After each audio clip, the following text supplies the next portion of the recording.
Want to make a podcast? Spotify's got a platform that lets you make one super easily, then distribute it everywhere and earn money, all in one place for free. It's called Spotify for Podcasters, and here's how it works. Spotify for Podcasters lets you record and edit podcasts right from your phone or computer, so no matter what your setup is like, you can start creating today. Then you can distribute your podcast to Spotify and everywhere else podcasts are heard. Video podcasts are also available on Spotify. With Spotify for Podcasters, you can earn money in a variety of ways, including ads and podcast subscriptions. And best of all, it's totally free with no catch. Ever since we discovered Spotify for Podcasters, we have had so much fun trying out all of the features like Q&As and polls that let us be really creative and engage with our audience. I highly recommend you give it a try. Download the Spotify for Podcasters app or go to www.spotify.com/podcasters to get started. This week on Podcast Royal, we have a new royal baby and a royal wedding to celebrate. Trooping the Color rehearsals are underway for Trooping the Color this weekend, and Prince Harry is back in court again. We've got a lot to dig into for episode 96, so let's get to it.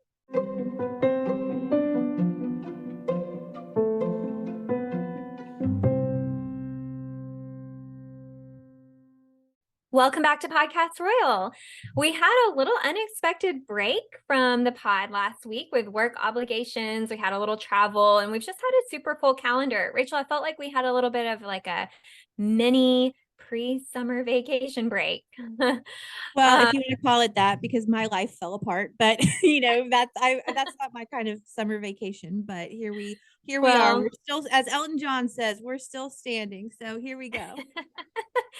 Yeah, so while we were out, we had a lot going on, but so did the Royals. I feel like we've got a full list of things to report on this week. So why don't we go ahead and jump into our royal run? Whoa, that was tough to say. Let's go ahead and jump into our royal rundown. And why don't you start us off? Yeah, so it's been 3 weeks, and so much has gone on. You would think that the royals would take a breather after the coronation, right? But they have, at least, especially William and Kate, have been just full speed ahead, and as have the king and queen. So we're going all the way back to May with this. The king and queen actually made a surprise visit to Northern Ireland. It was kind of short, probably fell under the radar for most of you listeners, but this was their first visit outside of England since the coronation, at least at the time. Charles has since been to Romania. We'll talk about that in a minute. They went to Belfast, and as one of their final duties of the visit, they cut into a crown-shaped cake, which actually looked amazing. I don't know if you saw the picture of it. It looked delicious, and it was shaped like the St. Edward's crown, which of course was the crown that Charles was crowned with on May 6th. And as lighthearted as that visit may have been, there was a real tragedy that took place involving the Duchess of Edinburgh, Sophie. This is really sad, and I know that it has absolutely torn Sophie up, as it would anyone. An 81-year-old woman died after a motorcycle that was escorting Sophie hit the woman, whose name is Helen Holland, not Sophie, on May 10th. And Miss Holland died 2 weeks later after suffering multiple broken bones and massive internal injuries. Miss Holland, as I said, is the name of the victim, and naturally, Sophie is said to be distraught over this. And so we at Podcast Royal send our love, our prayers, our just heartfelt wishes of hope, and just grief is so tough, and it's so sad. So we send all our love to the Holland family. Yeah, I remember hearing about that when it happened, and it's such a heartbreaking story. I mean, it's just it's so sad for the woman and her family and Sophie. I know that's a tough thing to have to hear. And so yes, our thoughts and prayers are with her family. Rachel, we took our own little vacation the past few weeks, but Charles also took a trip. He was out of the UK visiting Romania, and staying at a residence in Transylvania. So listeners, if you've listened to our past episodes, you have probably heard us talk about different residences that the royals often frequent. There's one that we haven't talked about though, and for good reason. I didn't know it existed. Rachel, Hmm. did you know this residence existed? I did not.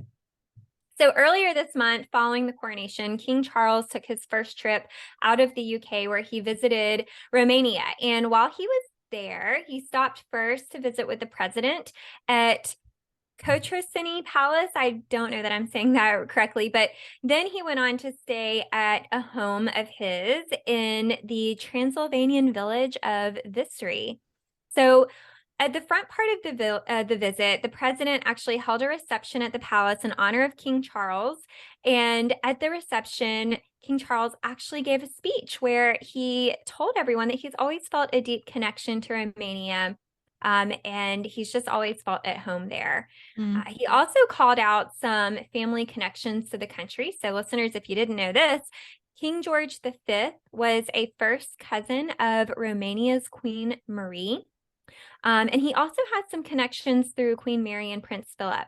But as I said, he first started out in at the palace, and then he went on and stayed at his home in Transylvania. So here he has 3 guest houses. And this is a place where he's able to retreat, I guess, and spend a little bit of time in nature. So when he arrived there, he was able to greet several members of the public who were there they had messages, they brought gifts. And one thing that I thought was really interesting, so he bought his first house here in 2006. And today, the village where he stays, apparently it only has 120 residents. That's Oh pretty small. wow. That's that's really small. Like, you hear about like small, like some of these small southern towns and they have like, maybe 1,000 people, 120. That's small. So talk about getting away. Yeah, no kidding. Well, let's talk a little bit about the Queen. So, this past weekend, Camilla held the first Queen's Reading Room Literary Festival at Hampton Court Palace in Surrey. And I saw a familiar face in attendance when I was flipping through photos from this event. So, Dame Judi Dench was there, and she was actually a speaker at the event. She talked about her love of Shakespeare. We saw some photos of her posing with Camilla, and they seemed to be really close. So, this was a charitable event. The goal of the reading room is to really encourage a passion for literature in all ages, from children to adults. And at this event, Camilla had on this blue jumpsuit I think it's by Anna Valentine. Look at her in this jumpsuit. Get it, Camilla? Yeah, I included a photo. So this is sort of different for royals. I feel like we see Very them in different. dresses and pantsuits, but not often jumpsuits.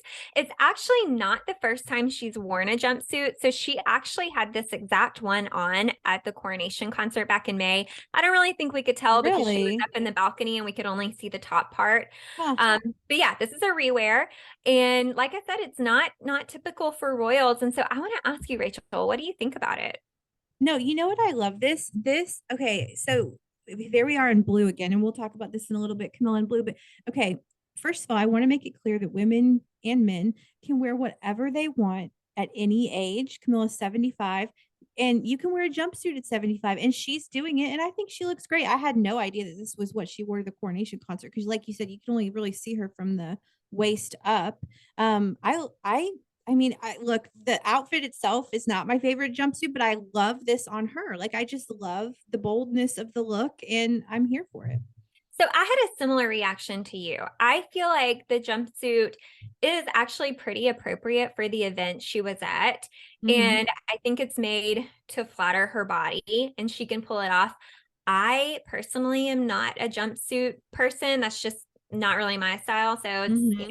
not my favorite, but I think she wears it really well. Yeah, she looks beautiful in it. And I agree. Like, I jumpsuits are not flattering on me. So that is I am so into this look, not even like because she's a royal, but like I just love like seeing women above, like, let's just say 75 taking fashion risks as they should. Yeah. You should be able to wear whatever you want as for as long as you want. And I love this for her. And I just am like stunned that this is what she was wearing at the coronation concert, and I just did not know. But I like it. And blue again, my gosh, like when are we going to get tired of this? But I digress. So we have Trooping the Color this Saturday, which is just kind of unbelievable to me. It feels like yesterday, but it also feels like 100 years ago that the last Trooping the Color happened during the Platinum Jubilee last year. Of course, this Trooping the Color is the first with the king on the throne.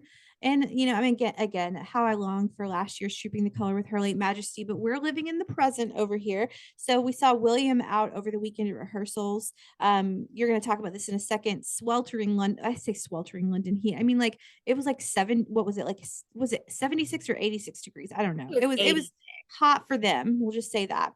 It was unseasonably so. And I think what, 3 guards passed out. But anyway, William oversaw 1,500 soldiers and 300 horses that will take part in the parade on Saturday. And this is an annual event I love, and I can't wait for it. Yeah, so I had noted down here in our notes that three of the guards did pass out, and it was during the rehearsal.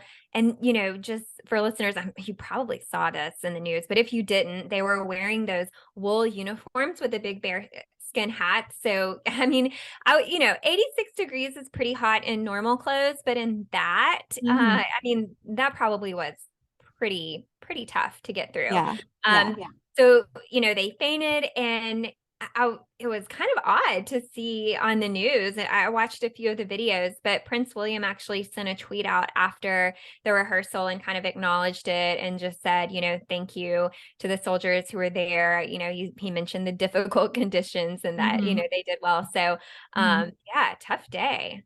Yeah, that is a heavy uniform. And the hat, like that, the hat is what would do me in. Like that would just, it looks suffocating, even, in like a temperate day. But all right. So I'm saying this respectfully, listeners. I feel like Harry spends a significant portion of his life in a courtroom these days, especially so for someone who is not in the legal profession. He was in court again last week. This case is, I feel like there's so many of them. This case is fascinating. It's also really terrible for Harry. I mean, I've reported on it quite a bit over the past week, and it involves Harry suing Mirror Group newspapers for allegedly hacking into his phone and voicemails over the span of 15 years from 1996 to 2011. So there is so much here with this case. But again, he is suing MGN, which publishes the Daily Mirror, the Sunday Mirror, the Daily Express. Jessica, you and I randomly end up in the Daily Express a lot, and it's a very interesting, weird experience. Not nearly obviously as much as Harry does, but and other publications. But he's suing them for obtaining information for stories through illegal methods like hacking into his voicemails. So he had a 55-page witness statement that was released, and in there he wrote about, among so much, what the rumors about James Hewitt's alleged paternity of him did to his life. I don't think we've ever talked about that on the show, but listeners, I'm sure you're aware, but there's a rampant rumor, and it's been around forever, that Charles is not Harry's real father. If you look at, by the way, at photos of Harry and a young Prince Philip, Harry is definitely a Mountbatten Windsor. Plus, as I'll say in a moment, Diana didn't even meet James Hewitt until 1986, I think, and Harry was already 2 by then. But these rumors, because Harry is a redhead and James Hewitt is a redhead as well, these rumors have dogged Harry for most of his life. And yes, Diana and Hewitt did have an affair, but he's Charles is Harry's father. And Harry said in the statement that he felt as though there was an attempt to oust him from the royal family.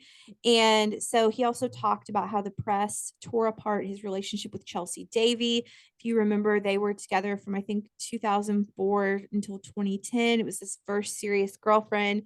Cressida Bonus was after that, and then Megan. But I mean, Chelsea and he were very much in love, and the press tore them apart. How Diana and then later Harry were not paranoid, as many said, but actually were fearful of what was happening to them. I mean, can you imagine not being able to trust anyone because your secrets kept getting leaked?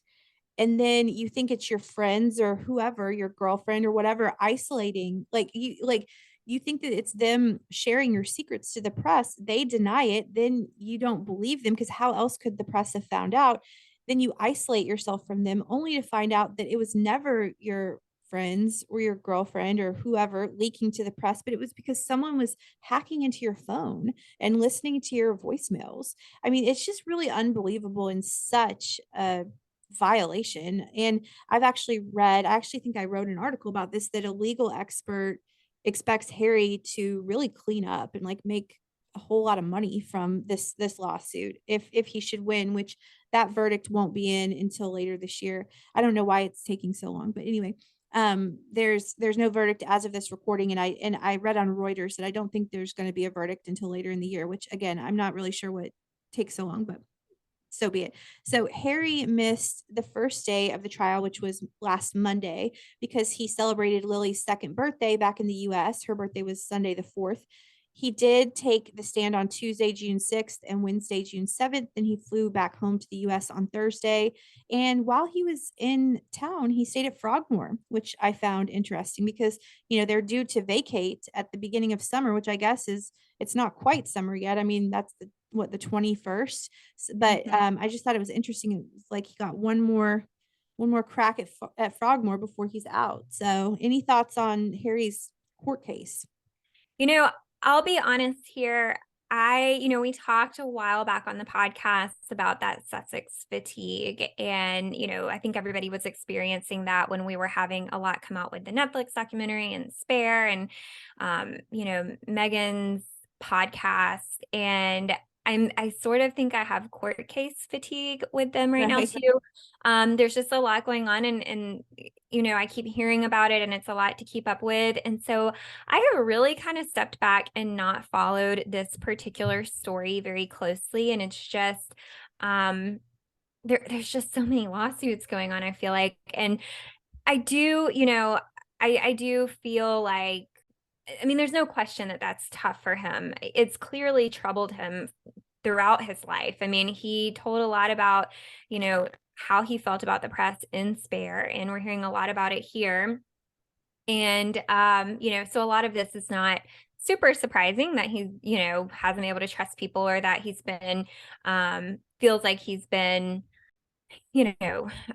listened to, or he's had his words twisted or whatever, and he can't trust people. And I can't imagine being in that situation. And so I do feel for him in that way, but I have not really been able to follow this case very closely. And I kind of wonder on our listeners and how many people are actually tuning into this and keeping up with it as well, just because it's so much and we keep hearing so much about it. I'm a little bit tired from hearing all of this. Well, Harry is certainly also earning his frequent flyer miles on whatever his preferred airline is, because my gosh, that's a lot of, I mean, traveling from, the East Coast to London frequently is a lot. Traveling from the West Coast to London is even more of a trek. Yeah. And Yeah. he is just, I wonder where, because, at some point he'll be back again, and I wonder where he will stay, because I don't think it will be Frogmore. But I mean, of course, I've been covering it because I've been reporting on it. And one of the most interesting segments and the witness statement is long. It's 55 pages. That's a beast of a witness statement. And if you remember in the Panorama interview, how Diana said that there were always three people in her marriage: herself, Charles, and Camilla. Harry kind of alluded to that in his own way in the witness statement. He said there were always three people in all of his relationships: him, his partner or his friend or whoever, and the press. And so it was like an interesting kind of like buttoned up tie. But yeah, I mean, it's just, I can't imagine just not being able to trust anyone, and for fear that they're selling your secrets or selling information, and then to blame them and to not believe them, and then the relationship gets fractured, and then only to come to find out that your friend or your partner or whoever was telling the truth the whole time, and your voicemails are being listened to. It's just Yeah. icky and gross. Well, I totally agree. And yeah, and I'm not at all discounting, his feelings or experience Mhm. there. I totally understand that that's got to be exhausting and just really difficult. How do you navigate your life and your relationships when you can't trust anyone? Mhm. But the court cases in general and the stories we're seeing coming out on the court cases, and like you said, there's been a lot going on. I'm a little bit fatigued by those. Now, as far as him staying at Frogmore, I'm not totally surprised. I feel like, I mean, Charles, I'm sure, has some flexibility there on vacating and the lease being Mhm. up. And I feel like if, Harry communicated in some way to Charles and or, his team, he, I feel like if no one had moved in yet, he's probably allowing him to stay there as needed Mhm.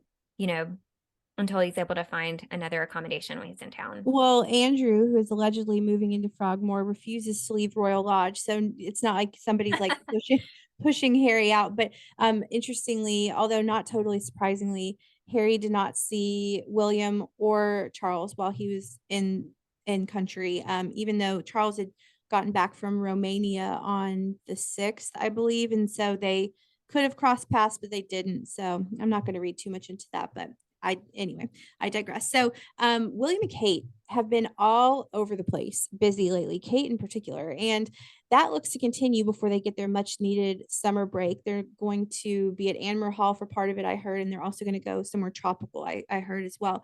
But they will travel, before that happens, they'll travel to Scotland on July 5th during Royal Week in Edinburgh, where they will be presented with Scotland's crown jewels in a national service of Thanksgiving at St. Giles Cathedral to honor the King and Queen's coronation. I'm really not sure why they're going instead of the King and Queen, but again, I don't know. But we will get back to the Waleses in a second. But speaking of the King and Queen, I also want to make mention that the King and Queen met with another King and Queen, this time of Belgium at Windsor Castle. Camilla naturally was wearing blue, shocking no one. We're going to stop mentioning it at this point because that's like saying like the sky is blue. Okay, we get it. Like that's, yes, it is. Like Camilla is wearing blue. Okay, well yes, she always does. We will talk a lot more actually about royals around the world in a bit, but I love when we get to see other royals have a crossover. But back to William and Kate. I love this next story that I'm about to share with you. So apparently, this is so sad. Apparently, a Welsh church that they visited back in September was burglarized with items stolen from its food bank and baby bank. I mean, seriously, like what is wrong with people? Like that's sick. But anyway, thankfully, the Waleses stepped in, generously offering to replace everything stolen at Saint Thomas's Church in Swansea. Am I saying that right? Swansea? I think so, right? Somebody will correct Swansea? me. I Might don't be know. I think it's Swansea. Swan. I don't know. Some listener is like screaming, and one of us is wrong, and it's probably me. But anyway, after they heard about the theft, William and Kate called up and offered to help, asking if it would be okay if they replaced everything that was stolen. This apparently left the church gobsmacked. That's their word. And it leaves me very happy and hopeful. To me, that right there is what the royal family is all about. So kudos Yeah, to it's them. it's really unfortunate that the church was burglarized like that, but also a really sweet ending to that story that they were able to come in and replenish all of the items. But I'm just wondering what would motivate someone to do that, because normally you Yeah. feel like when people steal something, it typically would have like a high monetary value. Either it's cash or it's some like jewelry or something. But like to steal canned goods and diapers is sort of interesting. I mean, I just wonder what their plans were with that. Where did it go? I mean, the only So thing I can think of is that they were, just trying to fend for themselves and that they were needed diapers themselves. And which I'm not maybe. I'm not here to judge, but I mean, just of all the places to don't steal, but like of all the places to steal from, again, I am in no room to judge anyone, but gosh, that's rough. But the whole situation is sad until it's beautiful. So, anything and everything can have a beautiful turn, especially when William and Kate step in and say, here, let us replace everything. I aspire so much. This is neither here nor there, but I aspire so much to have the kind of wealth where, and like, I mean, it doesn't take probably an enormous amount of wealth to replace items stolen from a food bank and a baby bank, but like, I just dream, this is again, like no one probably cares, but I just dream of like being able to go to a restaurant one day and strike up a conversation with a server who's maybe down on their luck or having a hard time and tip them like $10,000. Like I would love to be able to do that. I currently cannot do that, spoiler alert, but I hope someday that I can. And so that's what I love about the royal family. It's just the, like at its core, it's about generosity and showing up. And so I appreciated that story. So Kate was out recently. She was being all Kate like and perfect as she does, playing rugby like a pro. And then she's got this sky high ponytail. Did you see this? When she went to I play did. rugby, that I could only dream about. Like this is again such an aside, but my ponytails on my hair look like a little 12-year-old colonial boys ponytail, and hers have like this volume and like height that I could only dream of. Anyway, I also don't have a hairstylist, but anyway, so she visited the Maidenhead Rugby Club to show off her skills and once again touched my heart. So while she was there, she was given a pair of ISSY star earrings, which were designed in memory of Isabel Phipps, who died in April at 17 years old. These earrings, you can Google them. It's again ISSY star. These earrings are being sold for £5, and proceeds go to the mental health charity Brave Minds. So Kate hugged Issy's mom, who was there, and her mom said that Kate was incredibly empathetic and just was lovely. I'm sure she now has a pair of Issy Star earrings. I'm sure I haven't checked lately, but I'm sure they've sold out. And so just what a like again, like being able to infuse something like that in every visit is so special. That's such a sweet little thoughtful detail. Yeah. I Yeah. like that. Yeah. Wow. Well, Rachel, let's talk about one of the stories that I think a lot of people tuned in to hear today because it is good news and we love talking about good news on the podcast. So, Mhm. one thing that we have mentioned before is we love the spring season on the podcast because the weather is mild, the flowers are blooming, and we've got a lot of fun royal events going on. You know, we've got the garden parties, we've got coronations and jubilees and weddings, and we even have babies. And so Mhm. we've had quite a few of these different celebrations this year, and most recently being a royal baby. And I'm calling it spring because it's technically not summer We're till still June in spring. 21st, Yeah. right? We're still in spring for sure. For sure. Late spring, early summer. But Mhm. Princess Eugenie and her husband, Jack Brooksbank, welcomed their second baby boy, Ernest George Ronnie. He was born Tuesday, May 30th, and he weighed 7 pounds, 1 ounce. And in the announcement, Eugenie shared that he is named after his great, great, great grandfather, George, who is King George V, his grandfather, George, who is Jack's father, and her grandfather, Ronnie, who was Fergie's father. Mm. So baby Ernest promoted their first son, August, to Big Brother, and Eugenie shared a photo of August, you know, leaning over the bassinet and he's rubbing his little baby brother's head. It was such a sweet photo. And I'm thinking, I don't know about you, Rachel, but I did text you when we saw the announcement. I'm thinking they're going to go by Augie and Ernie. What do you Yes, think? well, we already know Augie is check. That's in place. And Mhm. Ernie, like, how can you not, right? And by the way, August looks so much in profile like Archie. Like, my He gosh, does. the genes are really strong. But yes, congratulations, Eugenie and Jack. That's so exciting. So let's talk a little bit about the Princess of Wales again. She's been busy. And, you know, speaking of the spring season, I do want to remind our listeners, we did an episode earlier this year, maybe several weeks ago, where I shared some fashion inspo based on royal style. So I think we did one for like spring style or something Mhm. like that. And I shared a couple pieces that I thought would be in or some trends. I think it was episode 89. But in the fashion segment, I suggested that listeners try houndstooth and some less traditional colors like a pastel. I think maybe I suggested like a skirt or a blazer or something. But anyway, we saw the Princess of Wales wearing a really cute blazer in this light blue. I think it's technically a gingham pattern, but to me, it closely resembled houndstooth. So if you took our advice in our fashion episode, you are totally dressing like Catherine this summer. Did you see her in that blazer? Yeah, and it was really cute. I'm It really was. I'm really loving I'm not a big patterns person generally, but I really love these patterns. Yeah, it was so great to have, because sometimes blazers can feel like heavy and wintry. So to see it in Mhm. that light pattern, I really loved it. That blue color was really, really nice. So when we saw her this week, she was visiting a community center called the Windsor Family Hub, and she was there to learn about the services the organization provides to local families. So, some of those are stress management courses and even baby massages, which is so sweet. Mm. And on the Wales Instagram account, they actually shared several photos and they noted that the organization's services are a reminder of the importance of shaping us, which of course is Catherine's initiative focused on the early years. So that really tied in nice with that visit. And I just thought that was one of those, I don't know, kind of sweet engagements. Everybody loves seeing pictures of little babies and I really enjoyed that visit. Has Did you she like? not been so busy lately? My goodness, she's all over the place. I know. And didn't you enjoy that engagement? Yes, definitely. Well, while we are talking royal fashion inspo, someone else we all know has taken some style inspo from the Princess of Wales. And I don't know if you saw this, Rachel, but Ivanka Trump actually wore the exact Jenny Packham dress Catherine wore to the James Bond premiere.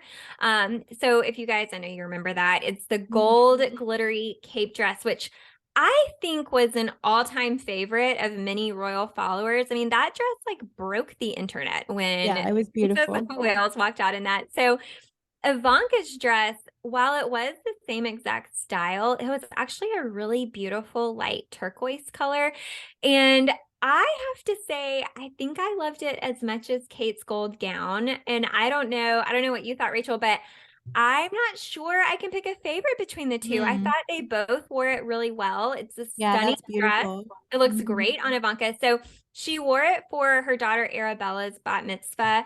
And as a reminder to listeners, this dress retails for right around $5,000. So it's definitely a splurge. But what did you think?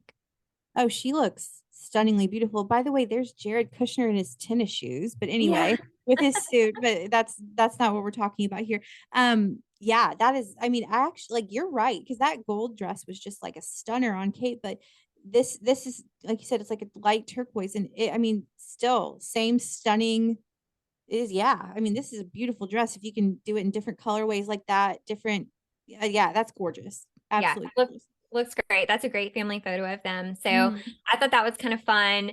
And then also got another little update to share on the royal family and some engagements going on. So while we're kind of going through all of our engagements, Princess Anne actually visited an area where my mom and grandmother are from. So Mm. she went on Monday for a really fun little event. And I don't know, I enjoyed reading this story as well. It was another fun engagement that I really wanted to include in our royal rundown. So she is patron for the British Nutrition Foundation. And this week is annual Healthy Eating Week in the UK. So, as part of her role, she visited a school in Lincolnshire where kids are learning about where food comes from and how to eat a healthy diet. So, the school, which is Washingborough Academy, places a really big emphasis on food and healthy eating. Even beyond just annual healthy eating week, this is kind of just a big focus for the school in general. And at the school, they've even got an herb wheel. They have fruit cages and they even have chickens. And so I, out of curiosity, looked at the school website. They've actually got an entire page dedicated to food education. They've got videos and recipes, and it says on their website that they've got a kitchen garden, raised beds, and their chickens are actually free range. So the students get to cook. I think they cook once a week, and they get to make healthy snacks from their snack shack that kids can eat at during breaks. And it just sounds like, I mean, the best school ever. I love food, and I think I would have loved going there as a kid. Um, but they Meanwhile, also I'm over have here with my pizza and corn and Crispitos um, at my school lunches. So shout out to that. But well, anyway, maybe you should go pull some recipes from the school's website. But they've man, got I love a good Crispito though. I'm sorry. Anyway, if you are from Kansas, or maybe they're not nationwide. I don't know. You understand, but anyway. I digress. Free range chickens was definitely not happening at my school, but anyway. Well, they've got a personal quote even from Dame Mary Berry on their website, if that tells you how much they love food. Wow. But Yeah. so yeah, as I've mentioned in the past, my mom and grandmother are from Lincolnshire, and so if they're listening to the podcast, which I think they usually do, I hope they also enjoyed that story. I'm fairly certain that they are listening, and hello to them and my mother as well. That we can at least guarantee 3 listeners every week. Um, well, let's move into segment 2, which is Royals Around the World. So we have a lot to talk about in Royals Around the World today. So June 1st marked perhaps the biggest royal wedding of the year. I don't know how we're going to top this one. Jordan's Crown Prince Hussein married Rajwa Al Seif in front of 1,700 guests at Zarin Palace in Amman, including William and Kate, Beatrice, and Carol and Pippa Middleton, among a whole host of royals from around the world, which we will talk about in just a second, because they did like a group photo. It was kind of like it was like a family reunion, like group photo. It was kind of cool. Again, like a family reunion, but for royals. So Hussein is the son of King Abdullah II and Queen Rania, who actually are one of my favorite royal couples. They just celebrated their own 30th anniversary the other day. And the bride wore Elisabeth, which coincidentally so did the Princess of Wales, or maybe that wasn't a coincidence at all. I don't know. But some highlights from the big wedding. So, I mean, this moment certainly went viral. Everyone's, I'm sure, seen this by this point. But this is not husbands, do not do this. Don't do this. William telling Kate to chop chop as she spoke with the bride in the receiving line. First of all, William, you were talking to the bride forever, dude. And then Kate gets up there and she's talking to her for like no time at all. And then he's like, chop chop. No. And then I thought it was funny. I mean, I know he wasn't doing it to be disrespectful, or I don't think so, but like the way you could kind of sense like Kate's tension, like as they were walking off, or at least I could. Maybe I'm just, making it up in my head. Very, very relatable though, right? I mean, that's so something, that we see all the time in real life. I know, I know. Well, I thought this was a really interesting fact. Kate wore the Queen Mary Lover's Knot tiara. This is not the first time by any means she's worn that. It's the one that she wears the most. But this was her first.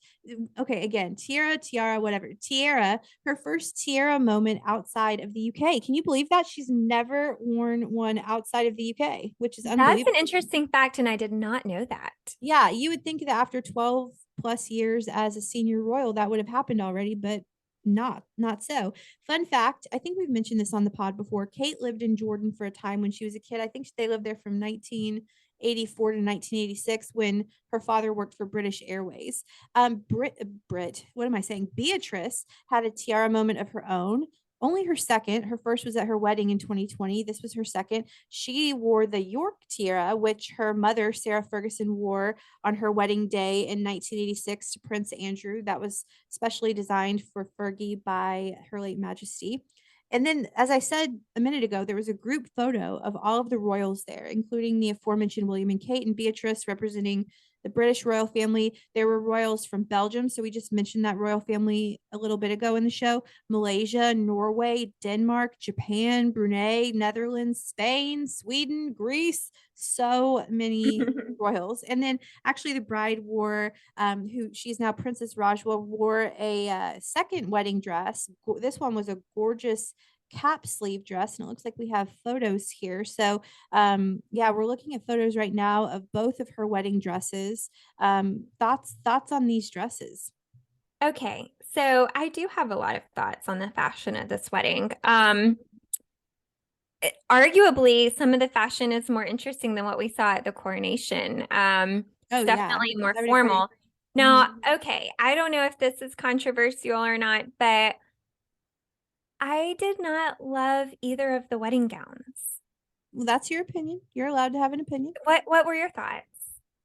So I will say that we can't see it in this photo, but the second wedding dress from the back is beautiful. I like the train. I don't okay, let me back up to the first wedding dress. So this is not the photo that we're looking at of this dress is not a flattering shot of this dress, because it is like it's not as I mean I it looks kind of like a business suit in this photo, and that's Well, not and it almost looks like a very fitted dress with like a train Right. attached at the back. It almost looks like a two-piece sort of thing. And I don't know Right. if it is, but Right. um, This is not a flattering photo of the dress, it but almost has like a wrap dress look in the front too, with the way the material kind of wraps around the top part of the chest and goes off to the side. Um, I mean, they're just not they're not my favorite when it comes to royal wedding dresses. and you are entitled to your opinion. Again, I don't think that the photo that we're looking at, which listeners of course you can't see, but like this, the dress is more beautiful than this photo would lead you to believe it is. I like the dress. I like the first dress. Now the second dress, I said I like it from the back. It does look a bit cupcakey to me. It looks, it's not I don't like the detailing on this dress. And I couldn't find who the designer was on the second dress. The first dress is Elisabeth, but the second dress, I prefer the first dress. We'll just say it that way. Okay, so let's move on to some of the others at the wedding. Now, I also put in our notes the two photos of Princess Beatrice dresses, Mhm. and my favorite of the two was that icy blue gown she wore to the actual ceremony with the black belt. Mhm. The other dress is more of like a muted pink, nude kind of tone, and it's got some gold detailing over the chest. I thought the blue one was gorgeous. That was my favorite. What did you think? Well, I think both of them are gorgeous. I think like the dresses are both gorgeous, but she looks stunning, stunningly gorgeous in these photos. I actually prefer the second one. I really love. I'm not so much a fan of the sleeves on the second one, but if we could do with that, like if we could just have made them like straight sleeves instead of that like bell sleeve detailing, I then agree. then I would be 100% on the second dress. But yeah, I mean, she looks gorgeous in both of them, but I mean, I like them both. And I did like seeing her with the tiara too. That was really fun. Yes, I love seeing it because it's so rare, right? It's only the second time that that's ever happened, and the first time was at her wedding, which was right in the middle of the height of COVID over the summer of 2020, and so we only got a handful of photos afterwards instead of like full coverage, like Eugenie's wedding, for example. So, but yeah, Beatrice looked beautiful at this wedding. Do you want to tell us a little bit about what we saw Kate wearing? Yeah, so I know the first dress is Ely Saab. I can't remember off the top of my head who the second dress is by, but so we've got how would you even explain that? Kind of like a blush. I love this dress. Like I absolutely love Kate in this dress. Just like the whole look, the hair, the makeup, everything. And then as I said a minute ago, okay, so I know that I don't think that this is a vampire's wife dress, but it's shiny and like metallic, like a vampire's wife dress, which is a line that we've seen Kate wear a couple times. We've seen her wear green vampire's wife, pink vampire's wife. I don't think this is that, but it looks like it could be. I just don't like. She looks beautiful. Okay, like so. Okay, back up. So the first dress, the Ely Saab, was what she wore to the ceremony. This is what she wore. The other dress, the as yet unidentified designer, is what she wore to the reception. She's got the Queen Mary lover's knot on her head. She's got Queen Elizabeth's earrings on her ears. She's got a sash. It's like a shiny, metallic-y. How would you like a champagne? Is that like champagne to you color? I mean, they're both actually, and that second dress is Jenny Packham. I just looked that up. So Okay. Okay. um they're Which isn't both surprising. really like the same, really like kind of the same color, just one sparkly, like the muted pink blush color, I would think. Yeah. I don't know. I mean, I just like call me dull, but like I just like I first of all, both dresses are beautiful, but I just don't like this metallic-y, shiny material. I Oh just my gosh. don't like it. And We I know you do. I know you I love was this. gonna Like say you we're on live for different this. pages today because I love the sparkly pink dress. That Yeah. was my favorite of the two for Kate. Yeah. And And I love anytime we see the royals together at a formal event when they've got like the sashes and the little ribbons pinned mhm, on, and it's like mhm, mhm, it's so fun. I want to wear a mhm, sash and a ribbon. mhm.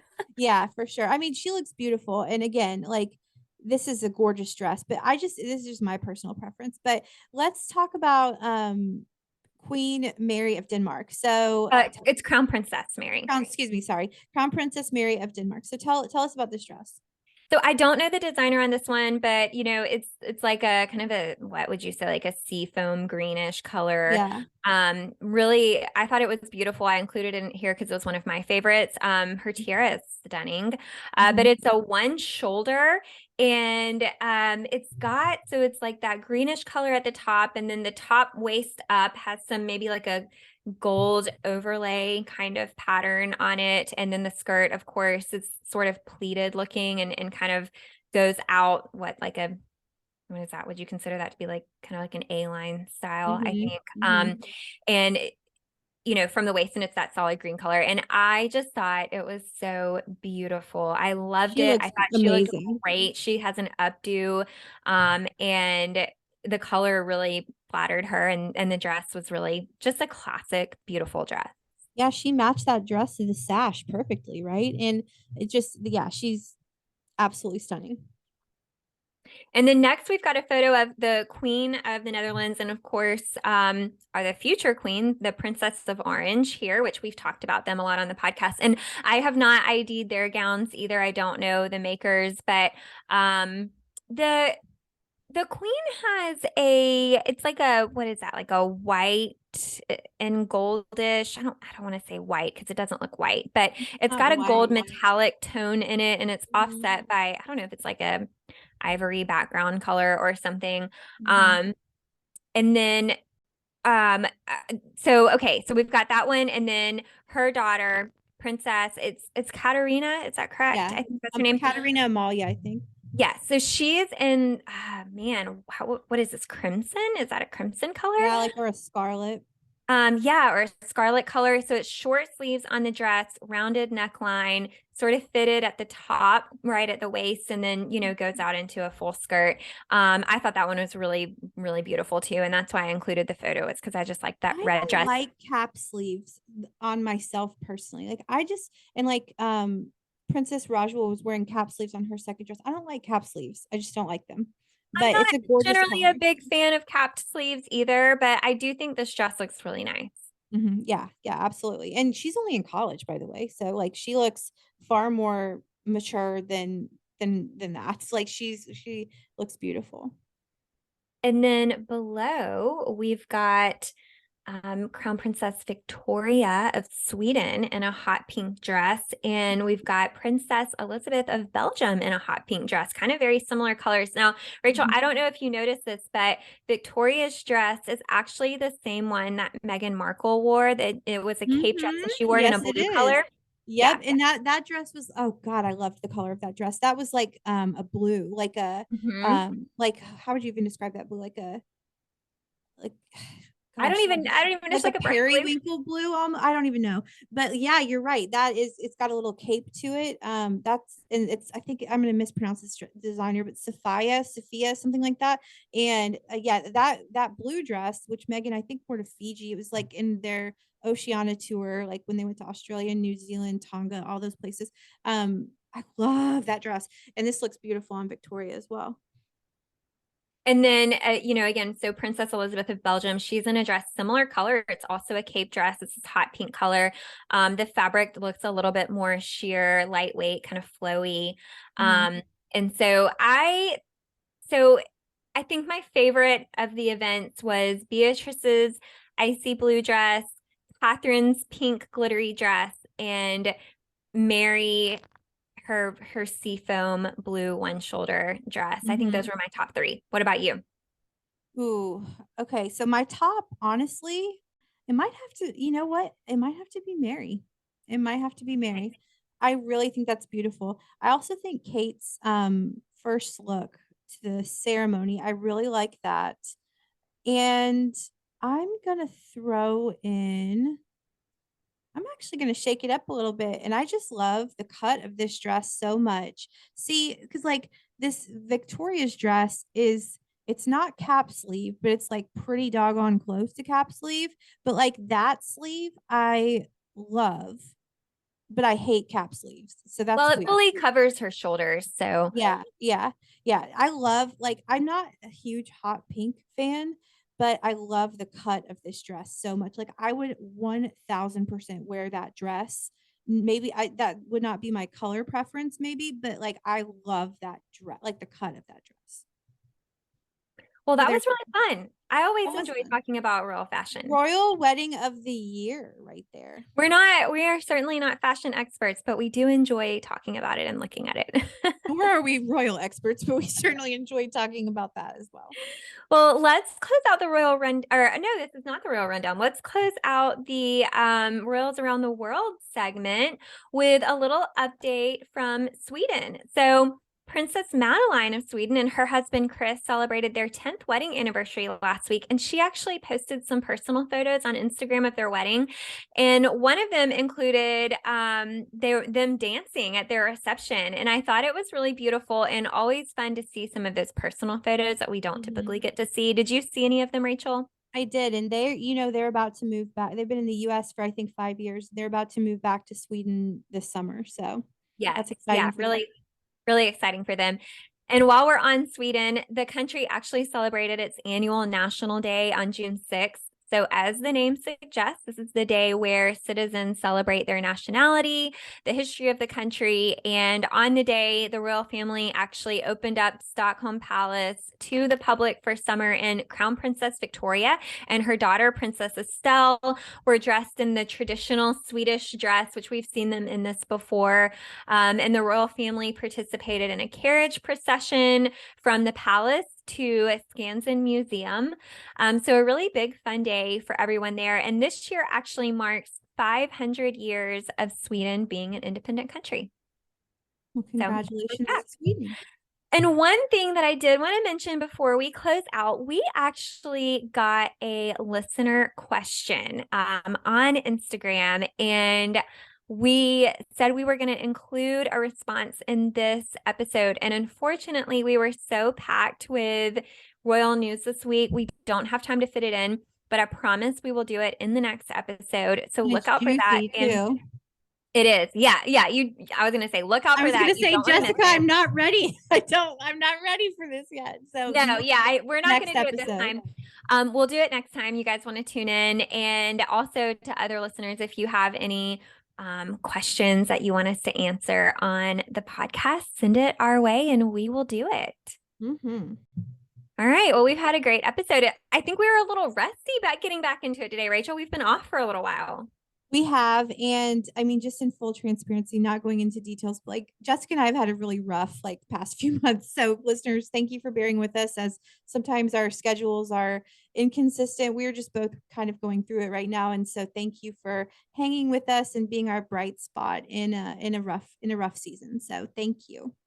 Yes, thank you so much. And I hope that this podcast brings a little bit of joy to our listeners too, and they get to have fun with us. So let's go ahead and close it out for the day. Don't forget to follow us on Instagram. We are at Podcast Royal. And of course, you can always email us at hellopodcastroyal@gmail.com. And please follow, rate, review our podcast. That means so much. I think we need some positive ratings. We've had some lately, Rachel, that weren't super friendly. So go leave us a nice review. Everyone's entitled to their opinion, but we would rather you email us those than put it on Apple Podcasts. Just saying. We'll respond to your email and answer your concern, but like let's talk. Like let's put the good stuff on Apple Podcasts and the bad stuff. Why don't y'all come to us and we'll talk about that with you? For sure. Yeah. If you like the podcast, go drop us 5 stars. We really appreciate it. And thank you so much for tuning in to episode 96 of Podcast Royal. Bye. Bye.